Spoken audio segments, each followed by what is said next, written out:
2026년 1월 인천 현대제철 공장의 전기로가 완전히 꺼졌습니다. 24시간 쉬지 않고 돌아가던 그 거대한 쇳물 가마가 조용히 식어버린 거죠. 불과 1년 전 87%의 압도적인 찬성으로 파업을 가결하며 승리를 확신했던 사람들이 있었습니다.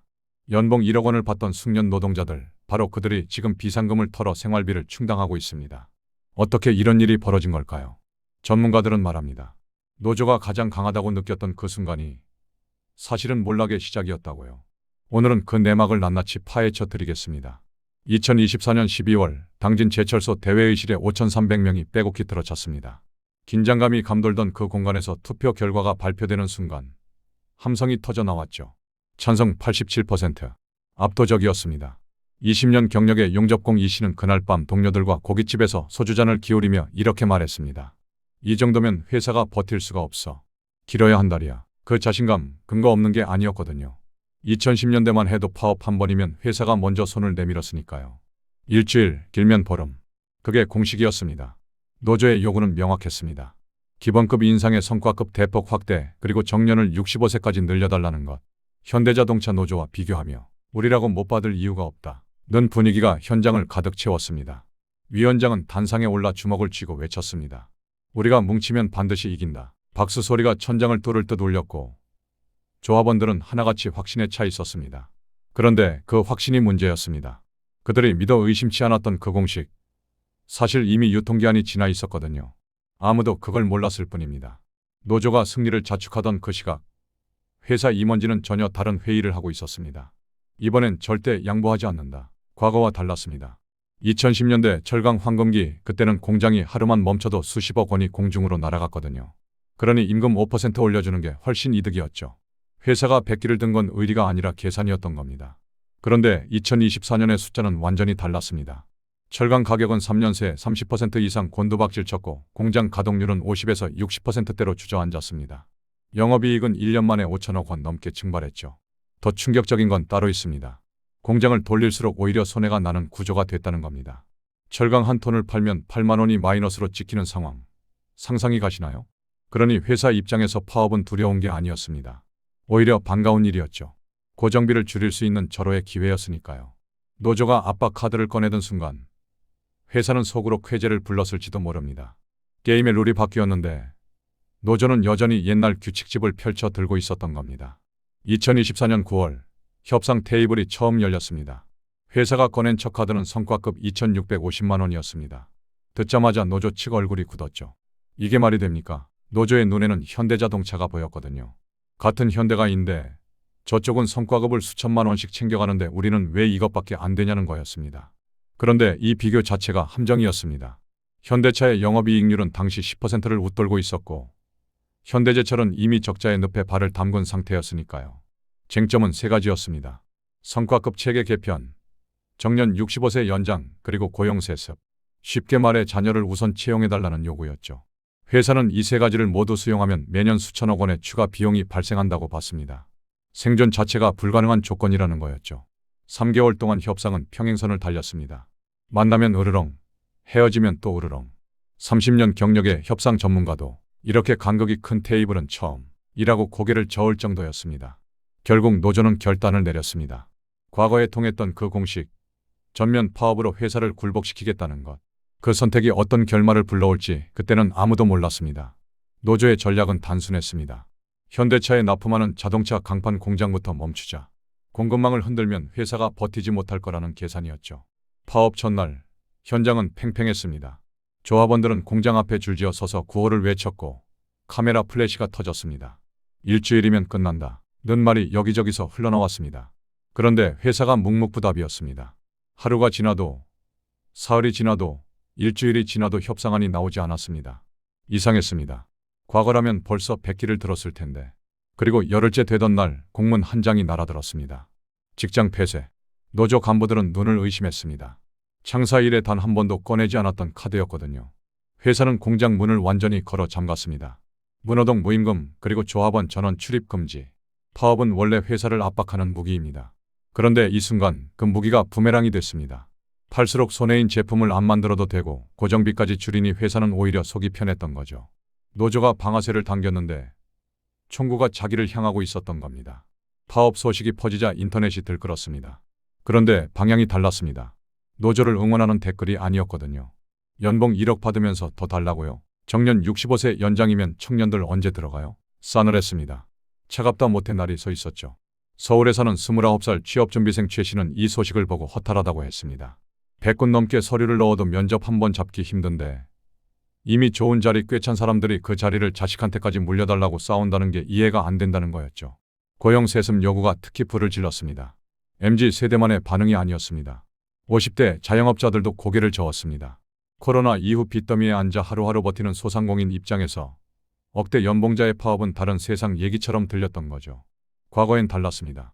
노동자가 거리에 나서면 시민들이 함께 주먹을 쥐었습니다. 그런데 지금은 같은 노동자끼리도 온도차가 너무 컸습니다. 타 지회 조합원들도 흔들렸습니다. 우리까지 욕먹어야 하냐는 말이 나오기 시작했고 연대의 기운은 빠르게 식었습니다. 여론은 노조가 단 한 번도 대비하지 않은 전선이었습니다. 그리고 그 전선이 무너지자 협상력도 함께 흘러내렸습니다. 2025년 3월 회사가 공식 선언을 했습니다. 비상경영 돌입, 임원 급여를 삭감하고 전 직원을 대상으로 희망퇴직을 검토하겠다는 내용이었습니다. 말은 점잖았지만 메시지는 명확했습니다. 우리 이제 사람 줄입니다. 노조는 즉각 반발했습니다. 서울 본사 앞에 버스를 대절해 조합원들을 실어 날랐고 확성기 소리가 여의도를 가득 채웠습니다. 하지만 회사는 커튼을 내린 채 꿈쩍도 하지 않았죠. 40대 중반의 현장직 박 씨는 그날 시위 대열에 섰다가 문득 이런 생각이 들었다고 했습니다. 혹시 회사가 진짜로 공장을 닫으려는 건 아닐까? 처음엔 설마 싶었습니다. 수십 년 된 공장을 수천 명이 일하는 곳을 그냥 닫겠어? 말이 되나 싶었죠. 그런데 숫자가 냉정하게 말하고 있었습니다. 적자 공장을 계속 돌리는 건 경영진 입장에서 배임에 가까운 일이었거든요. 주주도, 이사회도, 시장도 구조조정을 요구하고 있었습니다. 노조가 회사를 압박한다고 믿었던 그 기간 동안 회사는 조용히 다른 그림을 그리고 있었습니다. 국내 공장의 미련을 버리는 그림이었죠. 현실을 직면하는 데는 항상 시간이 걸립니다. 그리고 그 시간이 너무 길었습니다.